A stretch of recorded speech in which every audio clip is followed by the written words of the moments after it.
Well, for those of you disappointed that it's not Sue Kershaw standing here, so am I. As well as giving me her cold and sore throat, Sue has given me a very large pack of slides to get through, so I'm going to go through this at a fairly rapid pace, and hopefully we'll be able to pick up any questions in the session afterwards.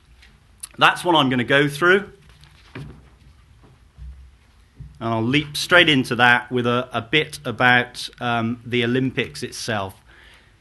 Well, what can you say about it? It's big. It's by far and away the biggest sporting event in the world. The equivalent of about 26 world championships being held at the same time. And the Paralympics is also a big event, about 19 world championships equivalent. And of course, it's all being done in front of a huge TV audience. So what's it all about? It's hosting games, clearly, but a key part of it is the legacy that we leave behind afterwards. And that's an area that many otherwise successful games have notably failed on. So the ODA that I work for, our objectives, basically putting the infrastructure together for the games and the facilities, delivering the venues, including the Olympic Park, but other venues, Broxbourne for the certain events out there, the rowing at Eton Dorney. So it's not just about the Olympic Park. We're also into delivering the transport infrastructure and managing the transport during the games itself. And of course, as I mentioned earlier, there needs to be a legacy from this, and that's a key part of our work. Getting a bit nearer to home, Odeo Transport, which I work for, pretty much does what it says on the tin. It delivers infrastructure for the games, mainly for spectator transport, but we also produce the Olympic route network, which is used for moving the athletes and the officials around. Part of our job as well, though, is to make sure that in putting on the games, we don't actually bring the UK, and London in particular, to a grinding halt. And again, we need to deliver legacy benefits from the transport improvements that we put together. So how do we fit into the overall structure? Well, LOCOG, which is fronted up by Seb Coe, and which is probably the more familiar part of the games, are the people who actually stage the games. They have the contract with the International Olympic Committee and are responsible for putting the games on. ODA, which is a public funded body, unlike LOCOG, which is a private company, actually puts the infrastructure together and has some operational roles, mainly on the transport side, during games time. A lot of our business is actually delivered by partners. The construction work is done by CLM, and then in the transport area, we have a huge number of partners, Transport for London, Network Rail, train operating companies, a whole raft of people that are actually delivering the business for us. With a structure like this, which has got public money in it, it's got private money, it's a huge prestige project, there are vast numbers of stakeholders. I won't even attempt to go through this, but the government is involved, British Olympic Association, the Mayor of London, all sorts of people. And trying to keep all these stakeholders informed about the games and happy is a major challenge.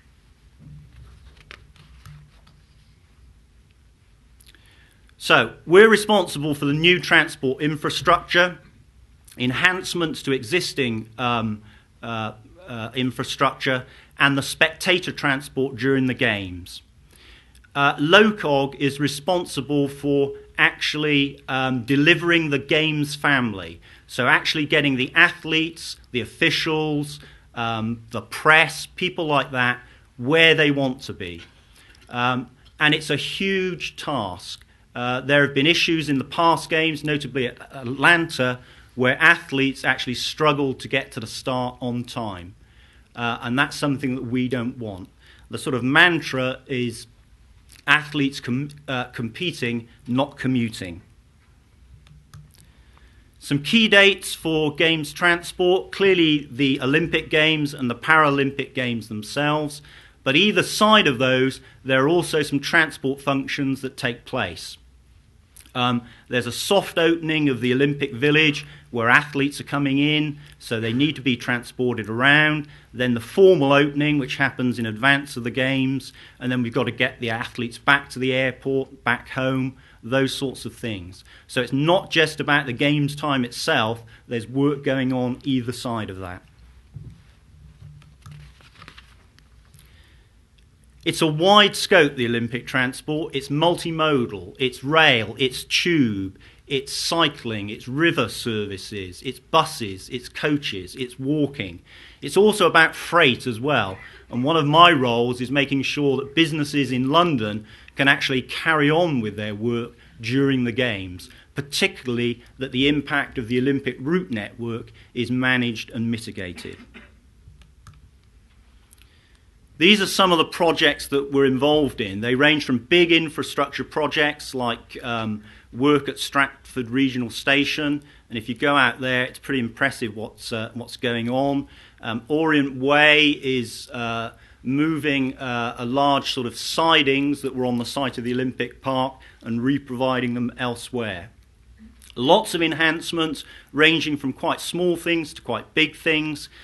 And then as well as the physical infrastructure, there are other projects like travel demand management, where we're actually trying to manage the background demand that's going on at the same time as the Games to actually relieve pressure points on the transport system. So try and move people away from places like the Jubilee line, which are going to be quite critical to the Games. Moving down and focusing in a bit more, clearly the park is one of the key features of it. It tends to be the focus. And this is a public transport game, so we aim to get everybody there by public transport. You're not going to be able to drive up in your car and get into one of the venues. The Olympic Park itself is going to be the best connected ever in terms of public transport. There's going to be 10 tube and rail lines going in there, 3 gateway stations, Stratford International, Stratford Regional and West Ham. And you can see the figures there. 80% of all spectators travelling there by rail and tube. One of the jewels in the crown is the Javelin, which is the high-speed train service, which will run a shuttle from King's Cross St Pancras, 7 minutes, and from Ebbsfleet as well. And that's something that people are quite excited about. It's a tangible sort of piece of high technology stuff that looks very good. Moving away from the park, there are other areas where the Games are going on, notably in central London. And there we're using existing infrastructure, some of which is enhanced, including Network Rail, Tube, and of course the bus network as well. One of the other areas we're looking at is to try and encourage active involvement in the Games. So there's a program for walking and cycling. The numbers involved are quite small, but we're very keen to promote this as part of the sort of fitness and spin-off from the Games.